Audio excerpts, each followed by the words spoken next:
tardes. Vamos a dar inicio a este tercer webinar de Rock River Lab México. Primero que todo, igualmente, como en cada uno que organizamos, les agradecemos el tiempo por conectarse. Pues esperemos que realmente esta plática técnica sea de su interés y les sea de provecho, ¿no?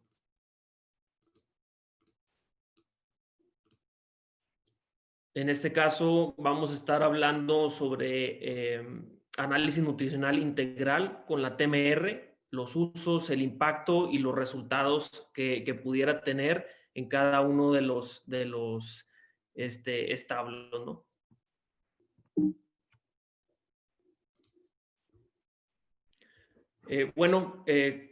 Cabe recalcar otra vez, el expositor es, algunos ya lo conocen, es John Gesser, el doctor John Gesser. Va a haber una traducción simultánea, por lo cual les pedimos que en la parte derecha de su pantalla, en el mundo, si le pueden picar en interpretación, seleccionar la opción de español para que puedan escucharlo en el idioma español, y en caso de que no lo requieran, lo pueden dejar, no le pueden picar a nada y lo van a escuchar en inglés, o pueden seleccionar el idioma en inglés, ¿no? Y también en la sección de preguntas y respuestas les encargamos de favor si nos pueden escribir cualquier duda que tengan ustedes, y al final las estaremos tratando de responder junto con el expositor, ¿no? Bueno, el ponente, como les decía en un inicio, es el doctor John Gesser. Algunos de ustedes ya lo conocen, de hecho estuvo en el webinar anterior de nosotros, donde hablamos sobre las fibras. Y pues digo, un poquito hablarles sobre él.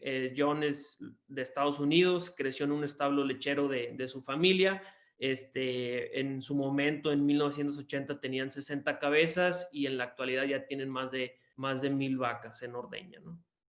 Estudió en la Universidad de Wisconsin, en su universidad, y después también hizo una maestría en Plant Breeding and Genetics, así como también su doctorado igual en la Universidad de Wisconsin, ¿no?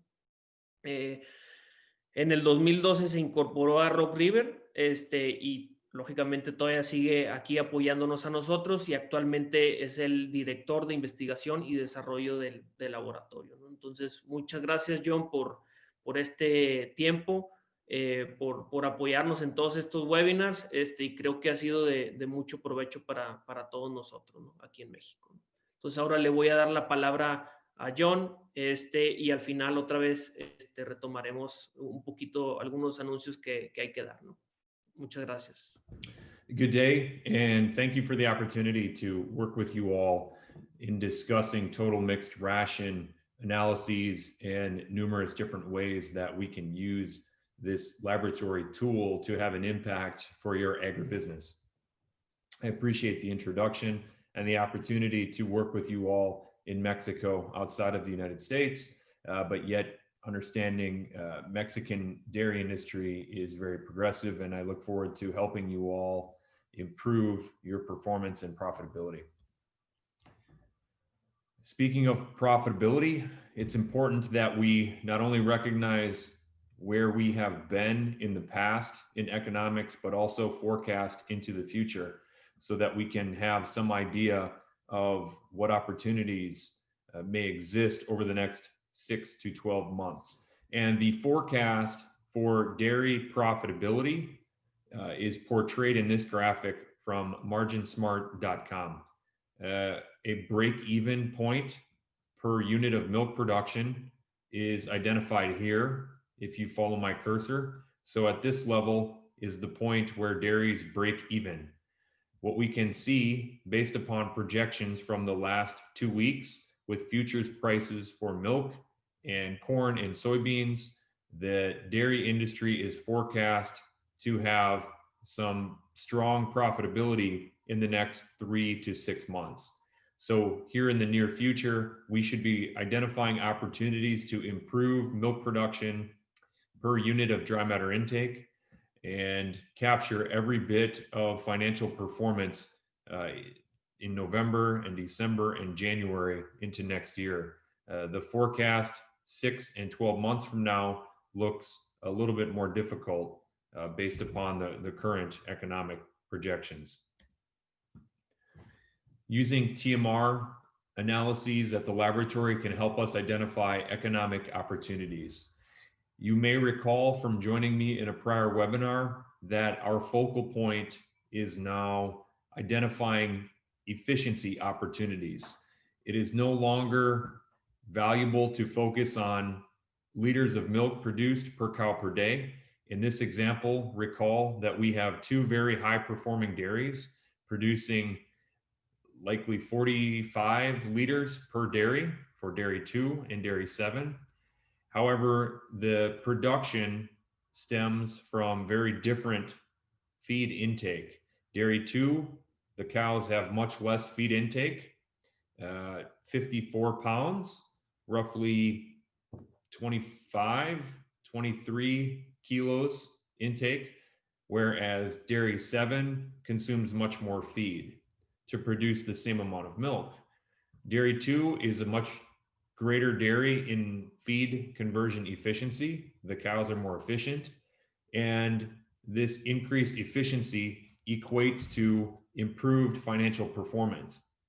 So our challenge as industry consultants and advisors and at the laboratory is understanding the factors that contribute to improved efficiency and improved economic performance, or less feed costs per unit of milk produced. Dairy 2, in this case, produces 100 pounds of milk for $1.60 less per cow per day than does dairy 7. So we need to understand why dairy 2 is so much more efficient. And TMR samples and analyses and fiber and starch digestibility are components that contribute to efficiency. There are other reasons that we analyze TMR samples. We will look at the accuracy of the diet fed. Is the dairy and the feed manager doing a reasonable job in mixing the ingredients together in the appropriate ratios so that what the cows consume is as expected relative to the nutrition formulation? We can also use TMR samples, 3, 4, or 5 from a pen of cows to understand the consistency or precision of the delivered TMR every day in front of cows. For example, if we have mixer challenges, if we do not mix the feed for the appropriate amount of time, if the feed is mixed in the wrong order in the mixer, or if we have a mixer that is worn and the machine is breaking, we may have poor precision. So multiple samples can be taken at the start, in the middle, and the end of the feed delivery to identify precision opportunities. We will also look to understand, as I mentioned, feed conversion efficiency with TMR samples. I will discuss that in some detail. We may also take TMR samples to highlight and search for opportunities in milk components, for example, milk fat, or if we have digestive upset in the herd, if we have animal health issues, we may use TMR samples to diagnose those. I will speak a bit about that.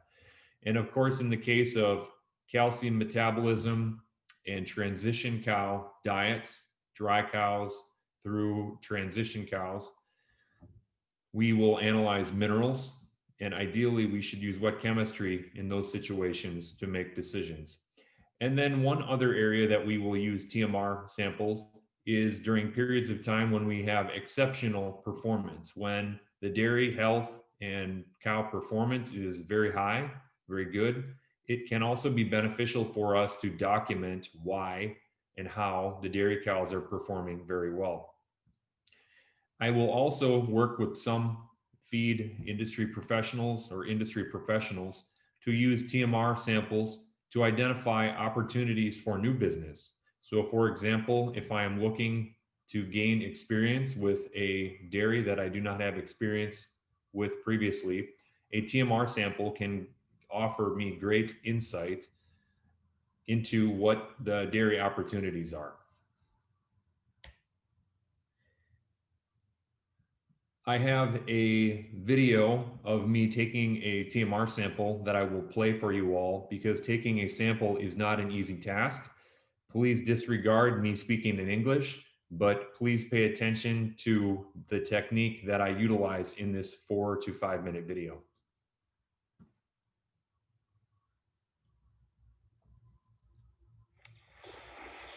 Good morning, or good afternoon, depending on when you're watching. John Gazer with Rock River Laboratory. Today we're going to go through taking a TMR or feed sample and taking corresponding manure samples for an analytical test such as TMR, digestibility, or fecal starch. We're going to go through that today in detail.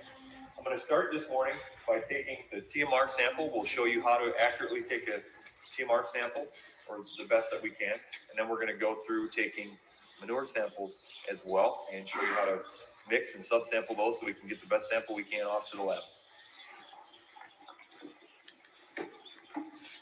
We're going to start by taking a minimum of 5 scoop samples from along the feed bunk, and ideally we'd like to be sampling from an undisturbed or relatively freshly delivered ration. We're going to use a hand scooping technique like this to avoid losing any fines, and we're going to take about 5 half-pound to 1-pound samples, put them into a bucket, mix, and then subsample from that using the mixing and quartering technique. So I'm going to go and take the 5 samples right now.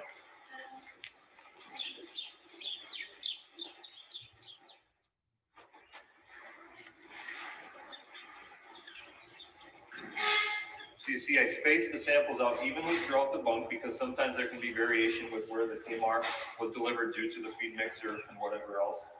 And then you can see I brushed away the top or any feed that might have been sorted or picked through by birds and got to a, we hope, uniform sample, and then sampled from that. Once we get the 5 samples, we're going to go through the mixing and quartering technique. So I've got the 5 subsamples in here. I like to turn the feed over in the bucket, similar to a washing machine. Turning feed over is one of the best ways to mix up and make the sample uniform.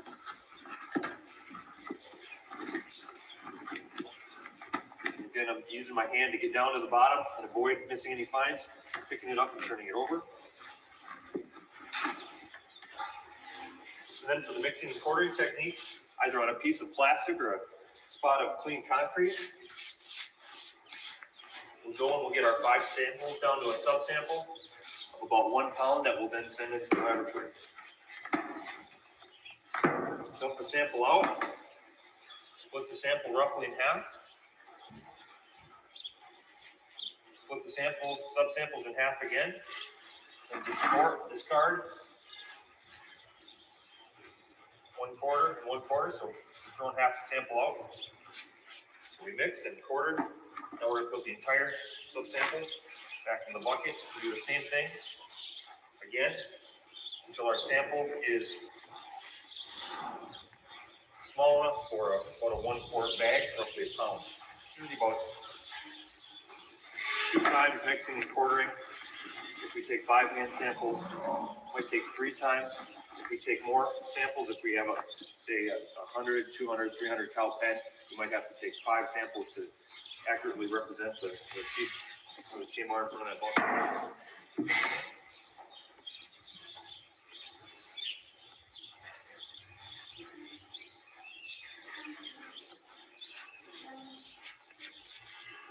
The TMR has longer particles like this, like hay or baleage. This is a really good example.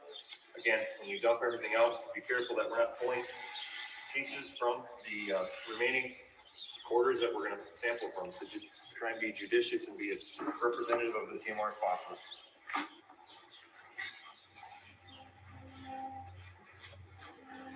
Again, this is why it's important to have a clean, relatively smooth space so we can make sure that we get all the fines and grain into the bucket.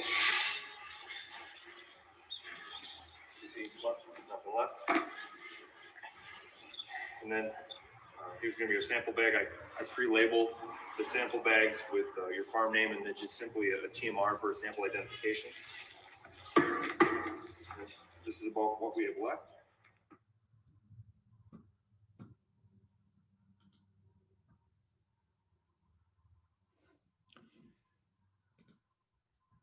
So it is important to use a hand scooping technique when taking a sample of the TMR and then use mixing and quartering techniques from there.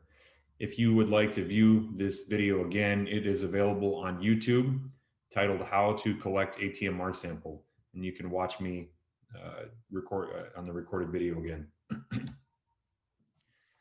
Moving toward then the analysis results and interpretation, please recall from the prior discussion that the 25 pounds of feed intake, on average, a dairy cow will only digest 62%, corresponding to roughly 15 to 16 kilos of digested feed. And the variation around the average is substantial, plus or minus 15 units of digestion. The higher performing dairies with more efficient dairy cows will achieve 70 to 75% total diet digestion. And that will equate to more total digestible nutrients. Each unit of total digestible nutrient, in the case of 1 pound or 450 grams, that would be enough energy for 1 to 2 liters of milk. When investigating total digestible nutrient opportunities, it's important to quantify the nutrient content as well as nutrient digestibility to understand the total digestible nutrient supply, and a TMR analysis can do that for us. The feed analysis reports from Rock River Lab, Mexico are broken down and presented as such. We have information corresponding to the total crude protein in the diet, the carbohydrates in the diet, fiber, starch, and sugars. We can get an idea of the ash content in the diet, which in Mexico is important to consider if we have greater than 5 or 6% ash content in our corn silage, or if we have greater than 13 to 15% ash in our alfalfa hay. We can investigate the fat and fatty acid content of the TMR. This is valuable for milk fat troubleshooting. We will discuss this. And then we can also evaluate the undigestible fiber and the rumen starch digestibility potential of the TMR so that we can calculate and estimate total digestible nutrient supply. To understand some of the interpretation around TMR, I will describe results from a field survey in the United States, where we visited 60 different farms in 2018 and summarized the results in 2019. We collected corn silage and TMR and manure samples. The intent of the project was to evaluate kernel processing score, starch digestibility, and fecal starch, and relate these parameters to one another. However, we also analyzed TMR samples and corn silage samples for fiber digestibility. In 2019, Keisha Verbaten and our team further analyzed the TMR samples that were stored from the previous year, and we measured undigestible fiber at 240 hours and physically effective factor with a Penn State particle size. And we came to new observations. Out of the 2018 study, and these data were discussed earlier, we recognized that corn silage, now this is corn silage focused, fiber digestibility, and corn silage UFDN at 240 hours was positively and negatively related to dry matter intake for the dairy cows. We further recognized that the fiber digestibility in the corn silage was positively related to milk production. Each unit increase in fiber digestibility for corn silage corresponds to somewhere around 0.4 liters of milk potential per cow for the 60 commercial dairies represented by these points. That was speaking only to corn silage though, and not TMR. We further recognized that improved fiber digestibility in the corn silage related potentially to improved efficiency on the dairies. Here we have energy corrected milk per kilo of dry matter intake. So the more digestible the corn silage, the more efficient the cows.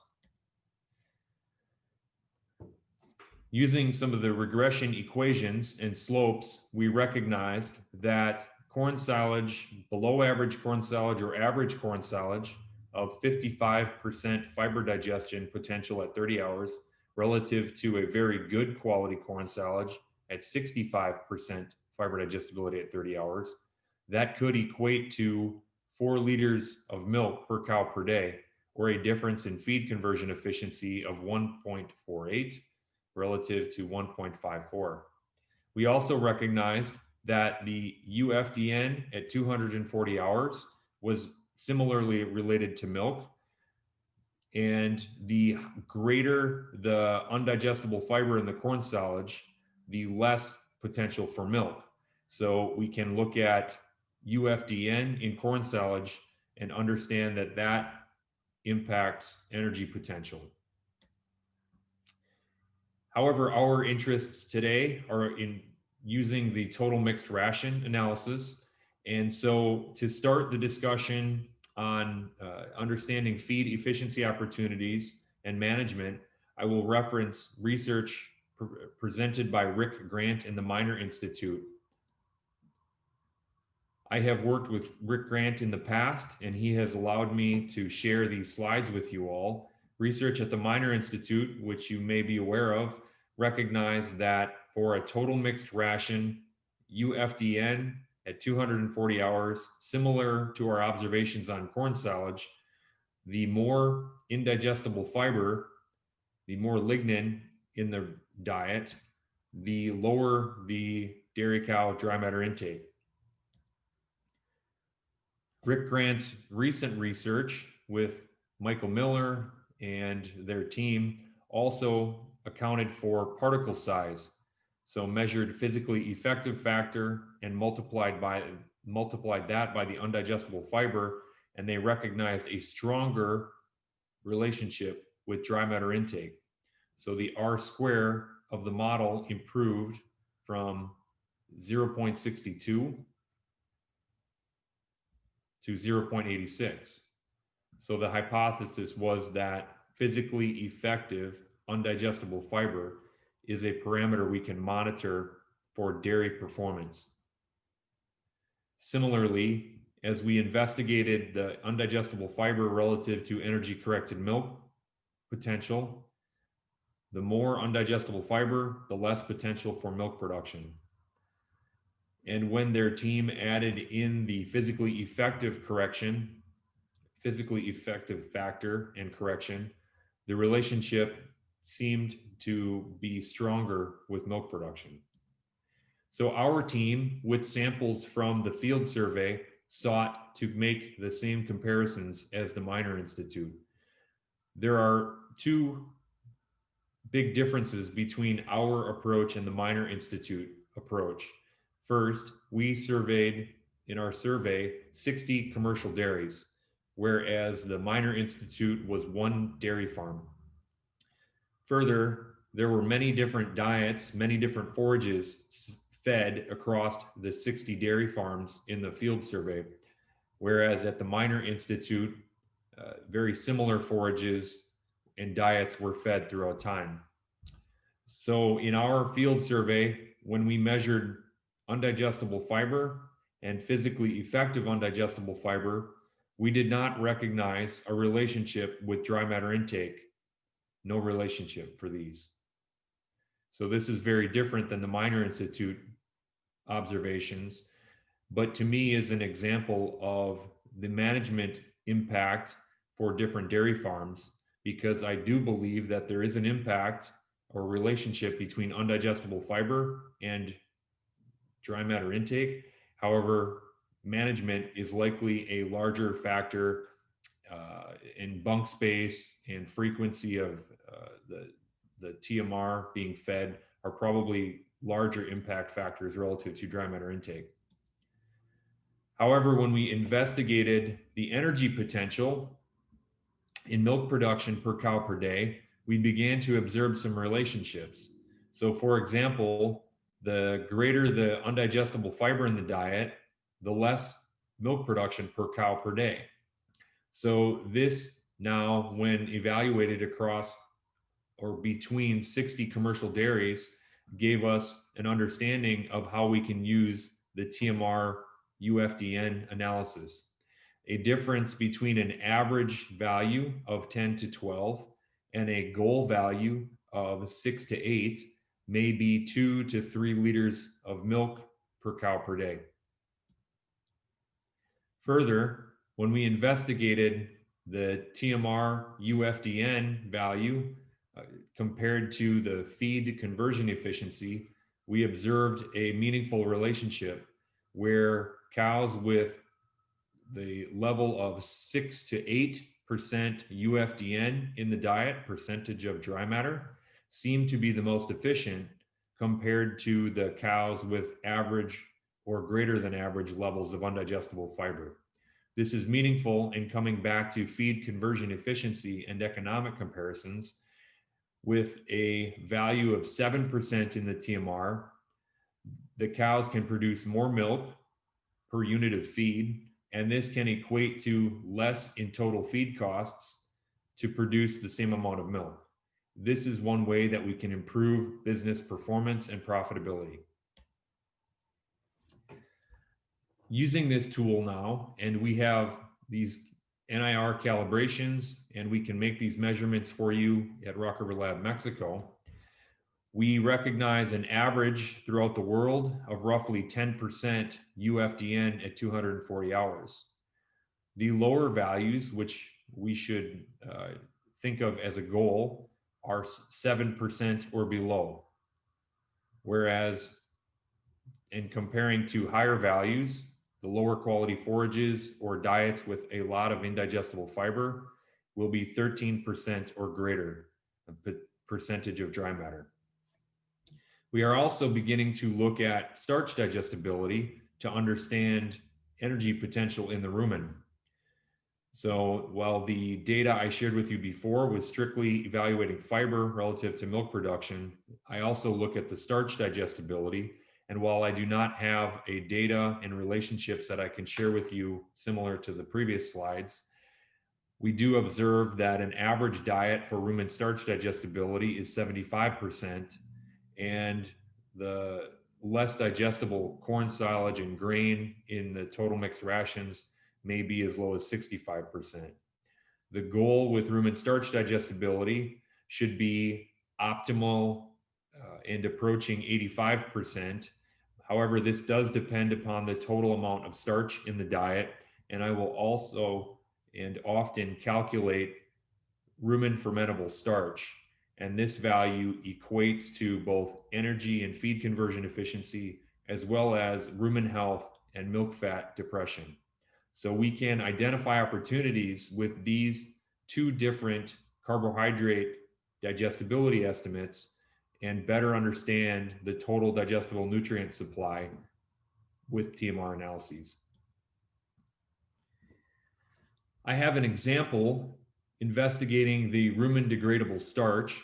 So in this case, I take and use the total dietary starch value. So for example, 25% starch as a percentage of dry matter, and I will multiply that value by the rumen 7-hour starch digestibility to get an estimate of rumen degradable starch.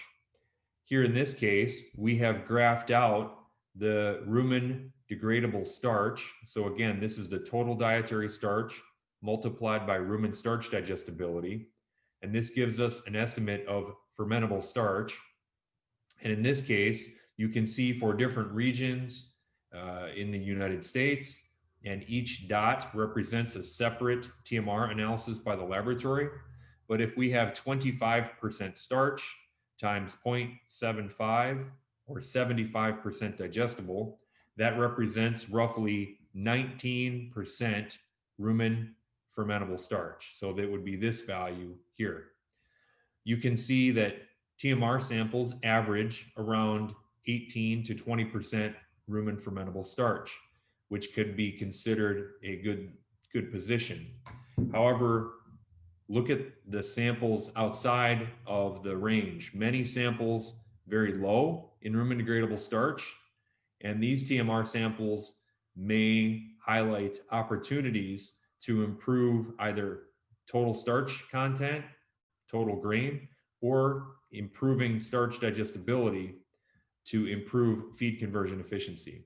Alternatively, samples and reports that have values above 21 to 22% total rumen degradable starch, these may be conditions where we may have milk fat depression or subacute rumen acidosis. So we can use TMR samples to investigate both of these potential conditions. Speaking of milk fat depression, and I work closely with Professor Adam Locke of Michigan State University, he has given me permission to use several slides from his research, but there are many different factors that can cause milk fat depression. We recognize and will focus on nutrition. However, temperature, management, and other physiological conditions could be factors to consider. In the event that we are investigating nutrition challenges with milk fat depression, TMR samples can offer us some insight in both looking at the fatty acid supply as well as rumen starch digestibility. Hopefully, TMR samples can help us identify the factors that need to be addressed very quickly without too much economic loss. The challenge with milk fat depression stems from an alternative rumen fat metabolism. There are the normal rumen fat and fatty acid metabolism proceeds in this path here as you follow my cursor. Long chain fatty acids such as linoleic acid are processed in the rumen and biohydrogenated into stearic acid, which is not toxic to rumen bacteria. However, if rumen conditions are not ideal, and not ideal can be defined in several different ways, there may be an alternative rumen biohydrogenation pathway, such as what I'm detailing here. In this alternative pathway, a fatty acid called trans 10 cis 12, which is 18 carbons long, this fatty acid is produced. And if this fatty acid is produced at a level greater than can be further biohydrogenated by the bacteria, and this fatty acid is passed out of the rumen, as little as 1 to 2 grams of this fatty acid, I've learned from Professor Locke, can severely depress milk fat content. For example, depress milk fat content from 4% down to 3.2 or even 3% milk fat. And this is the causative factor. The conditions that lead to this alternative pathway are many different, but starch digestibility and rumen fermentable carbohydrates is a sizable factor. So when evaluating factors that affect rumen health and fermentation, we recognize fiber content, the physical characteristics of the fiber, the starch level, and starch digestibility are influential factors. And of course, we need to recognize the total fat in the diet, because the more fat we have in the diet, that can also equate to conditions where the rumen microorganisms are overwhelmed and the biohydrogenation cannot proceed fast enough. Learning from Professor Locke, the conditions where we most likely will observe the alternative biohydrogenation pathway and the negative fatty acid trans 10 cis 12 stem from excessive unsaturated fatty acids, low rumen pH, which can be due to several factors, including excessively rapid carbohydrate digestion. And we can identify both rumen carbohydrate digestion and fatty acid load with the TMR analysis. I have two examples that I will share with you corresponding to milk fat depression situations in the United States, where I was working with the nutritionist and the dairy farms to diagnose the problem. In 2017, I worked with a nutritionist, his name was Keith, and his dairy farm had a milk fat test of 3.4%. This was in June of 2017, and the goal for the dairy was 3.7 or 3.8% milk fat.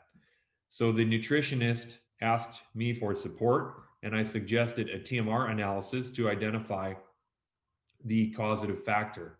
In the TMR analysis, we measured total fiber content at 27%. This was okay. We measured total starch content at 23%.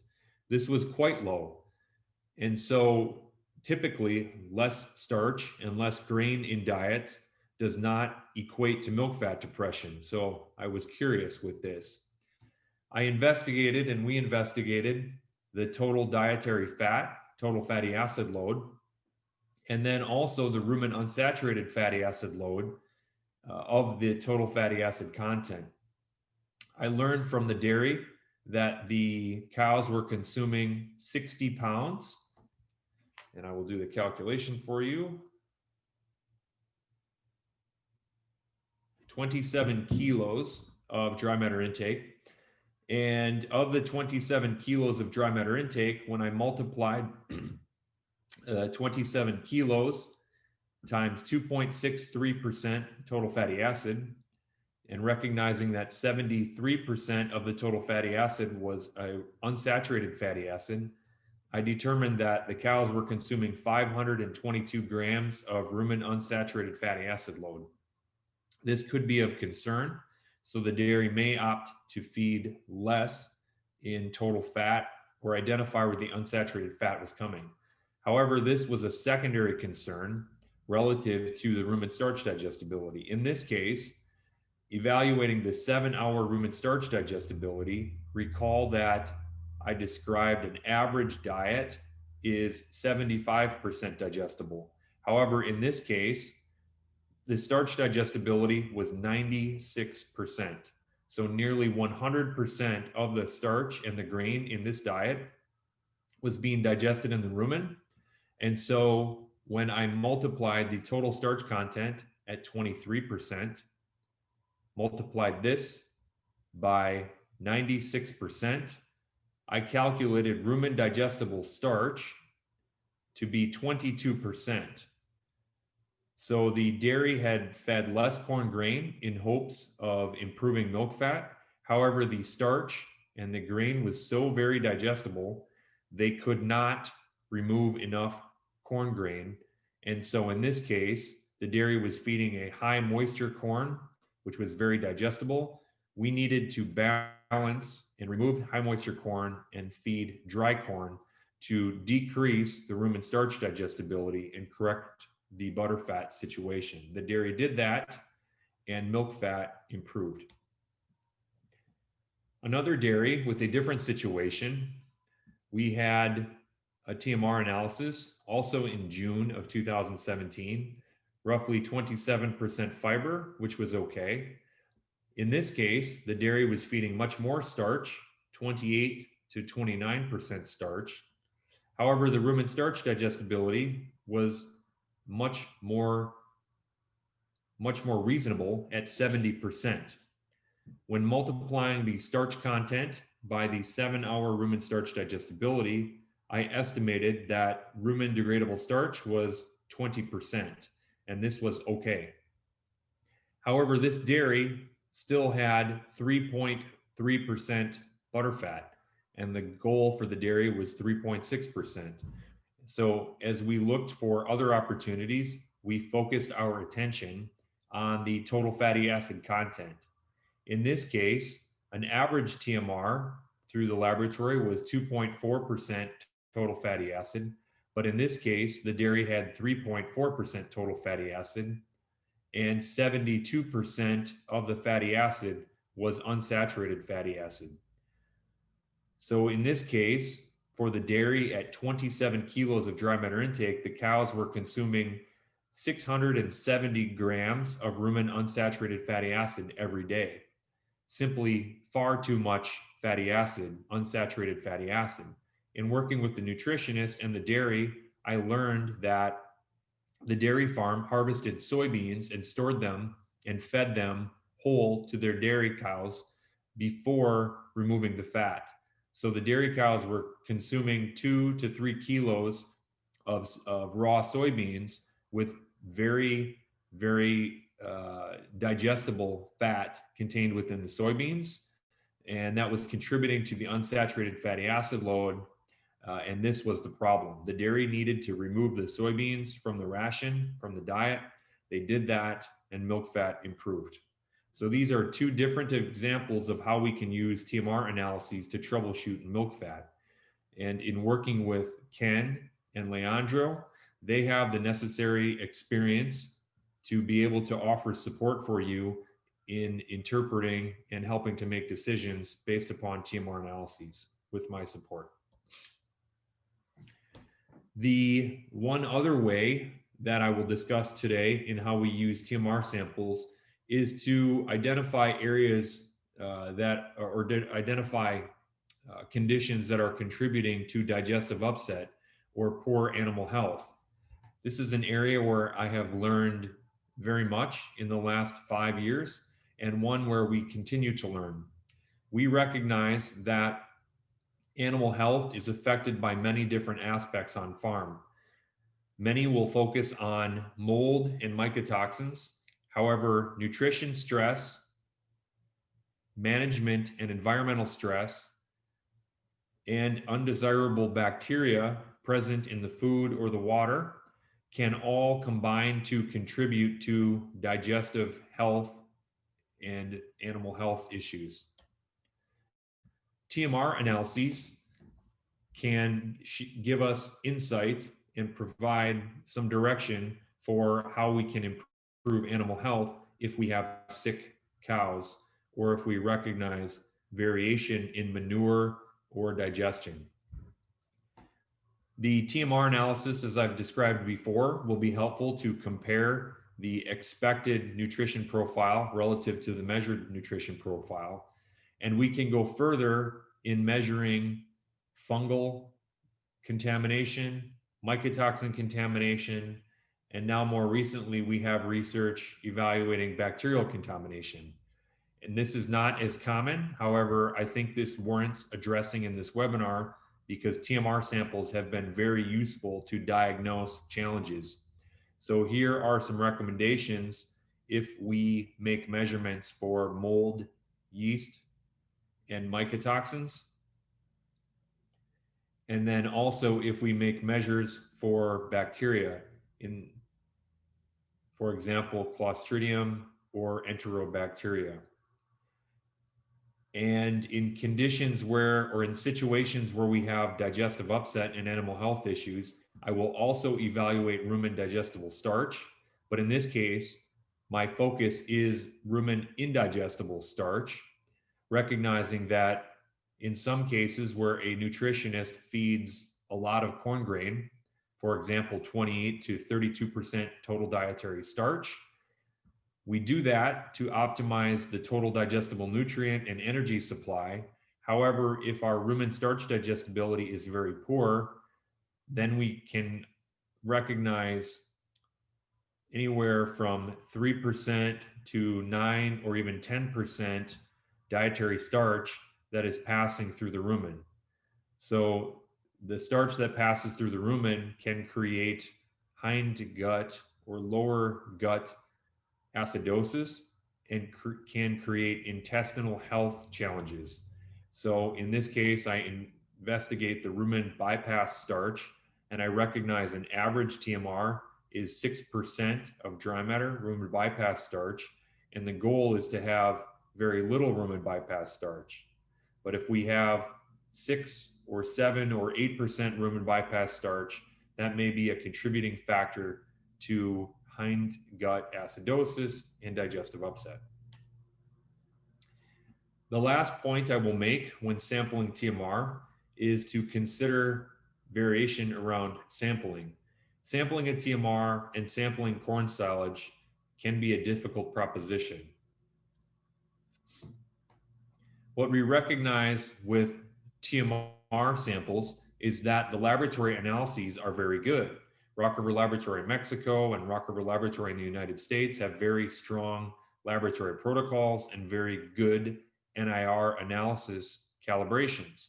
However, due to the unique nature, physical nature of total mixed rations, we sometimes will recognize that one sample taken on the same day as a second sample will have two different results.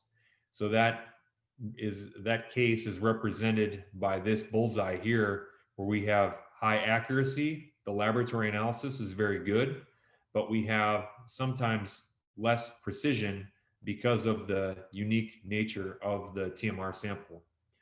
So we have done research investigating the repeatability at the laboratory and understanding what is a meaningful difference. So as you interpret your TMR sample results, recognize that from one TMR sample to the next TMR sample, a 1 to 2 unit difference in starch or fiber is realistic and acceptable. However, for differences of 2, 3, or 4 units from that you would expect, that is likely indicative of an opportunity for your farm in some way. I can reference that also a majority of variation in sample analysis stems from the sample taken at the farm. We are currently working on a research project that I have performed the statistical analysis. However, we have not yet published this data. And so I recognize that TMR samples and corn silage samples are both heterogeneous, and care should be taken when sampling at the farm, as we have recognized a majority of variation in the analysis and the results comes from the sample taken on the farm. So in situations where we have severe economic impact, I recommend 2 or even 3 samples on a given day, having these analyzed by the laboratory and then averaging the results to make a decision. I hope this makes sense, and I look forward to questions. With that, this is my contact information. I appreciate working with Ken and Leandro and you all in Mexico. I hope we can work closely together and improve performance and identify opportunities, again, for your businesses. Bueno, nomás como tema general, nos gustaría invitarlos a nuestra página de internet. Constantemente estamos subiendo nueva información.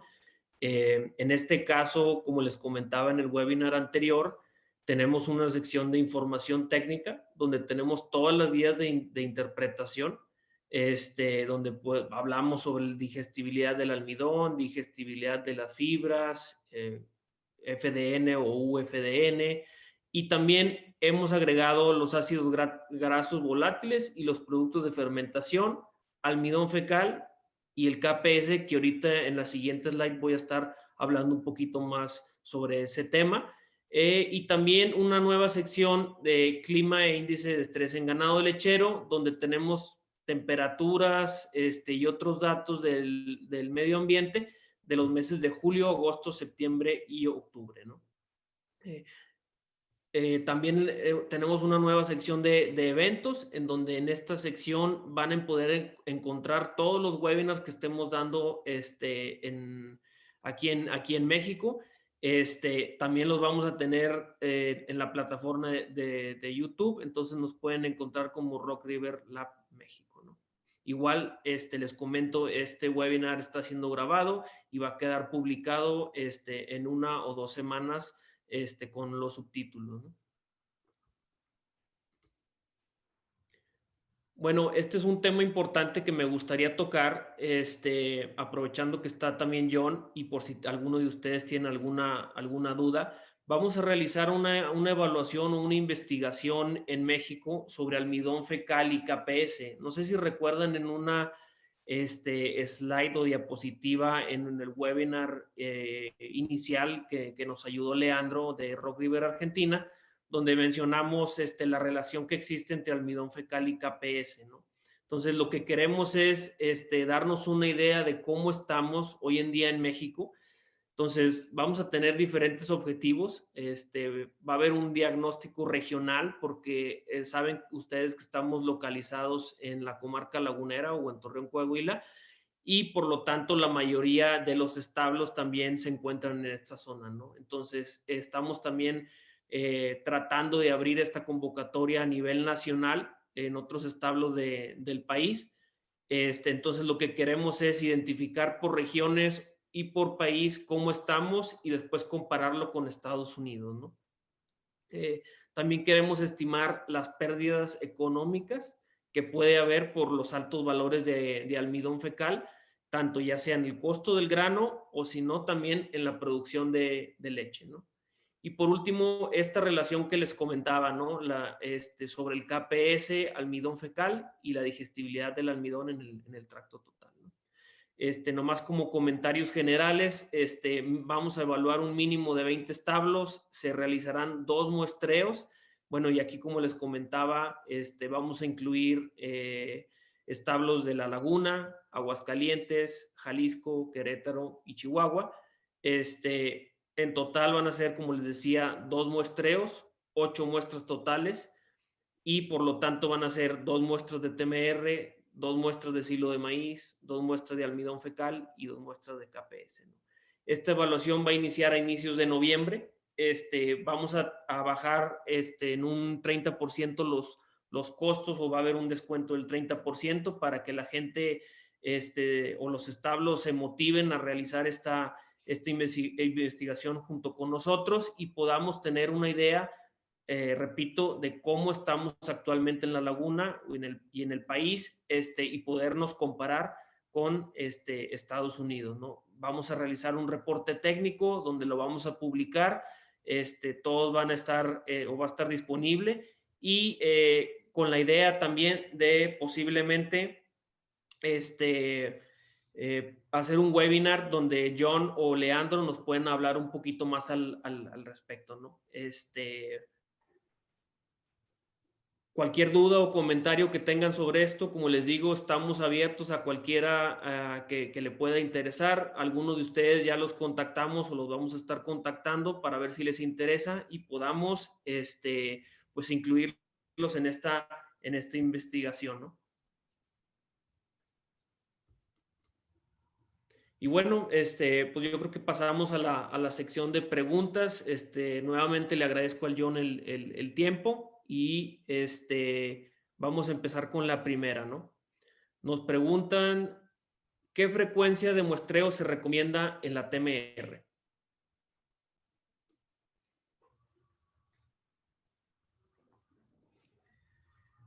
My recommendation would depend upon the implications.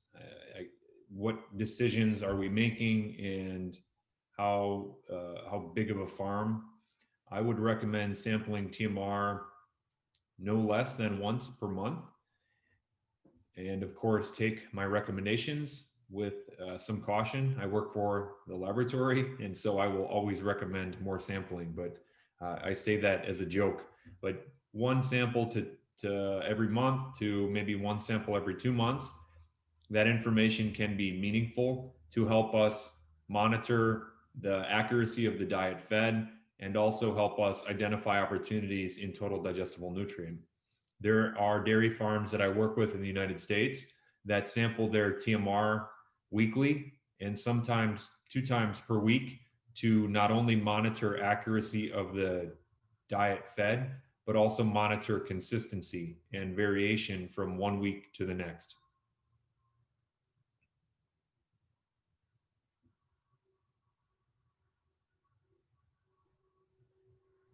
Very good question. Perfecto, muchas gracias. Otra pregunta es, ¿varían los resultados dependiendo del número de ingredientes contenidos en la TMR? This is a good question, and it is one that I do not have experience to address. I can speculate and hypothesize that the majority of the variation will be attributable to the larger ingredient, the greater ingredients, the ingredients that make up the greater composition. So theoretically, with more ingredients in a TMR, each ingredient represents a smaller percentage. And so theoretically, the more ingredients in a TMR, the less the variation. However, an average diet will have 8 to 20 or 25 ingredients. And I don't know that I have observed any differences in variation related to the number of ingredients.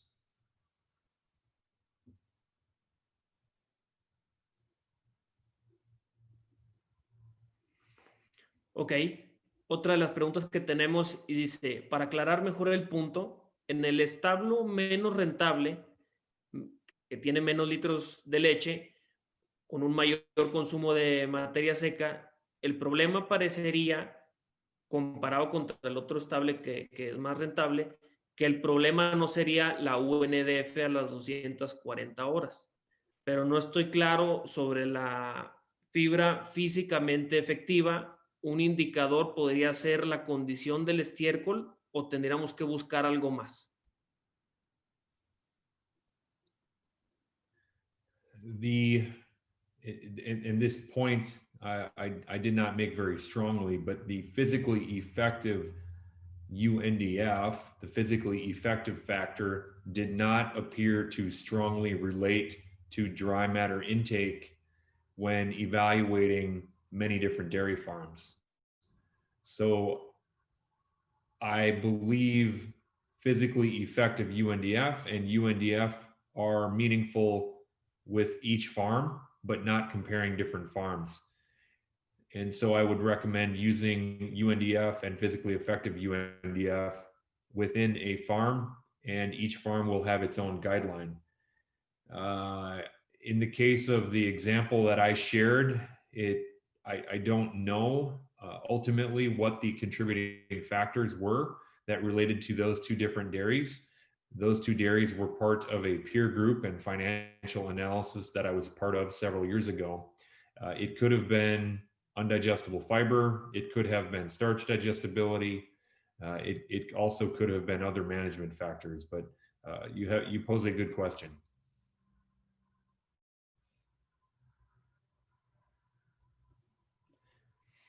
Please repeat, I guess, the portion La of the question. siguiente pregunta dice, ¿el análisis es química húmeda o NIR para TMR?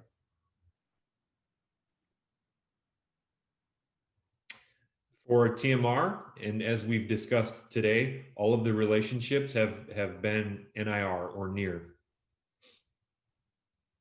I am very comfortable with the laboratory measurements by NIR.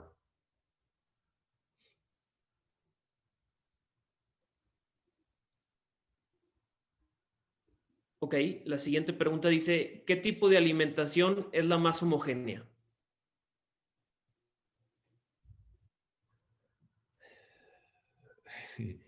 These are very good questions. You all are very sharp.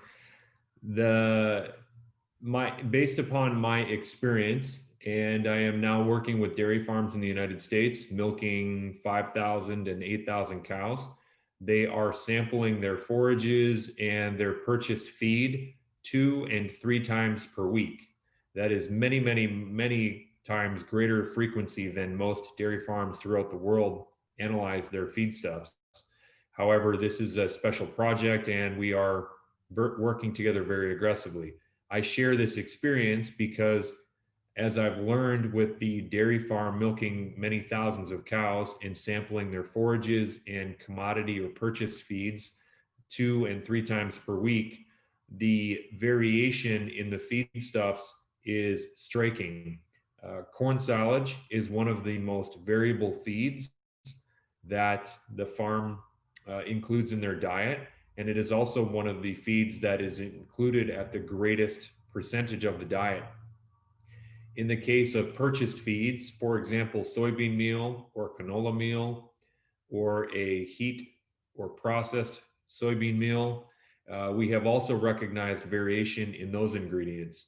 So I will tell and inform you all that there are opportunities to identify variation in many of the feeds fed to your dairy cows, and there does not appear to be, in my experience, any feed that is more or less consistent based upon my experience the last 2 years. Como comentario, muestrear el porcentaje de materia seca una o dos veces por semana de los ingredientes húmedos. Yes, that is very good. That is that would be my recommended practice. Sampling for dry matter 1 time per week, 2 times per week. That is okay.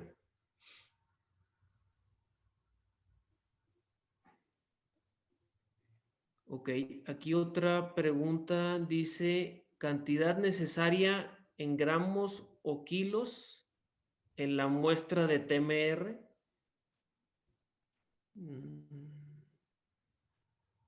Another very good question.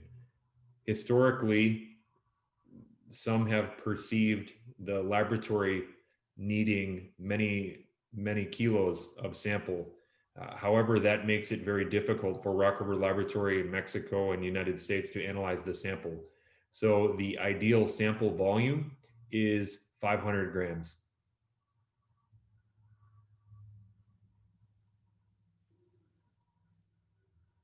Ok, creo que este también es un comentario. A ver si John tiene alguna respuesta o alguna observación. En nuestra experiencia, cuando hacemos química húmeda, el perfil de la TMR es más parecido al perfil teórico que cuando se realiza mediante NIR.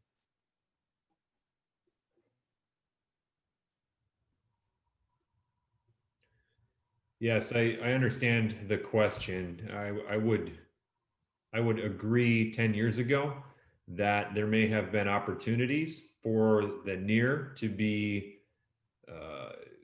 stronger.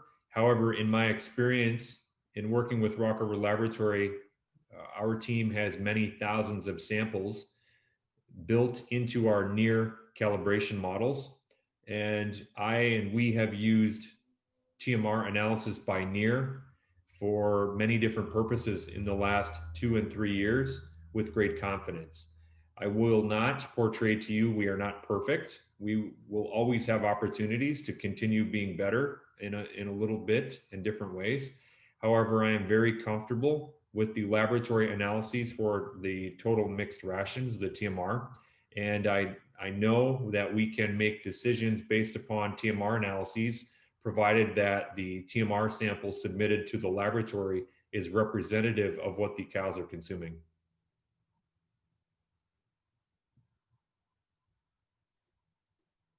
Ok, perfecto. Otra de las preguntas es, ¿qué pasa con las TMR si tienen mucha semilla de algodón? ¿Se puede analizar vía NIRS? The challenge with cottonseed becomes processing in the laboratory. Cottonseed is very similar to gum that your children may be chewing and maybe stick to your seat or to your floor or to your shoes, in that it gums up the grinding equipment and it creates challenges in the laboratory.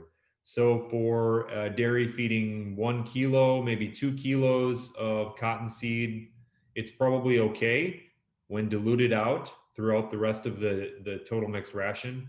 However, if the dairy is feeding 3 kilos of cottonseed, 2 to 3 kilos or more, it may be a challenge for the laboratory to grind the sample.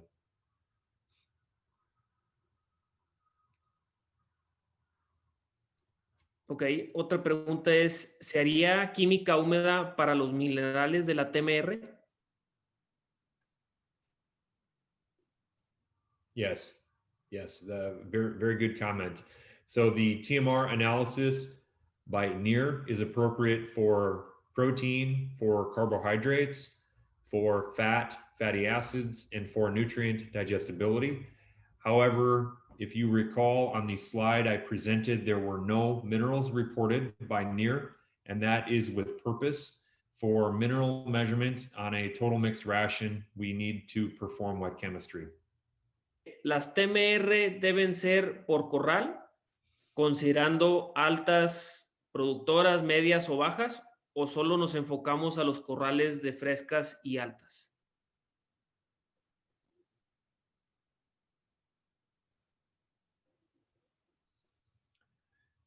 Very, very good questions. Thank you all for your attention and your questions. So I will, the situations that I've discussed in the webinar today, we have measured and analyzed samples from the high production pens. I would suggest focusing on the high production pens, except for conditions where we have animal health challenges around transition. Then we may opt to sample the dry cow or fresh cow TMR to work with those opportunities. Las muestras de TMR que tardarán 2 a 3 días en analizarse, ¿deberían refrigerarse?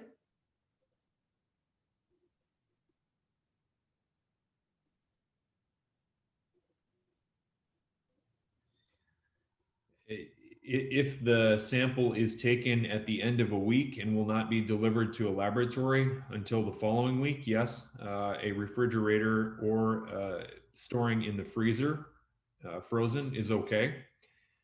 If the sample is taken and sent directly to the laboratory in the same week, if you are able to send the TMR sample with ice and refrigeration conditions, that is okay. But for the nutrient analyses, the sample integrity will be very good for up to 3 days. So I am not concerned for measuring fiber and starch and fatty acid and fiber and starch digestibility. It is okay if the sample takes 2 to 3 days to get to the laboratory. If we are analyzing for mold, yeast, or bacteria, microbial measures, then it is very important to get the sample to the laboratory as fast as possible and keep the sample under refrigeration conditions.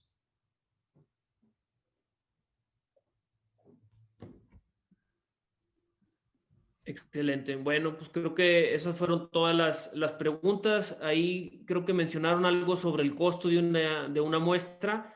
Si gustas, nos ponemos en contacto contigo y hablamos un poquito al respecto, que son cuestiones ya más comerciales. Pero bueno, muchas gracias por la participación. Como dijo John, muy buenas preguntas. Nuevamente también les agradecemos todo el tiempo y por quedarse hasta esta sección de preguntas y respuestas. Por favor, si en algún momento tienen alguna otra duda que no se acordaron en estos momentos, con todo gusto nos pueden enviar un correo o nos pueden contactar. Ahí vienen nuestros correos electrónicos, o si no, a través de nuestra página de internet. Ahí viene en la sección de contacto nuestros teléfonos, todos los correos, etcétera. Y bueno, agradecerles. Les repito, esta plática o este webinar va a quedar grabado, se va a subir a nuestro canal de YouTube, donde nos pueden encontrar como Rock River Lab México. Y pues estamos a la orden para lo que se les ofrezca, y estén al pendientes ahí de nuestras redes sociales por si Dios quiere seguimos haciendo estos tipos de eventos. Y para terminar, para los que están interesados en participar en esta evaluación de almidón fecal y del score de procesado de grano, con toda confianza nos pueden contactar o nosotros los estaremos contactando y podamos hacer una muy buena evaluación y poder compararnos de manera regional, nacional y también a nivel países, ¿no? Contra Estados Unidos, ¿no? Entonces, nuevamente, muchas gracias y damos por terminada este webinar. Saludos.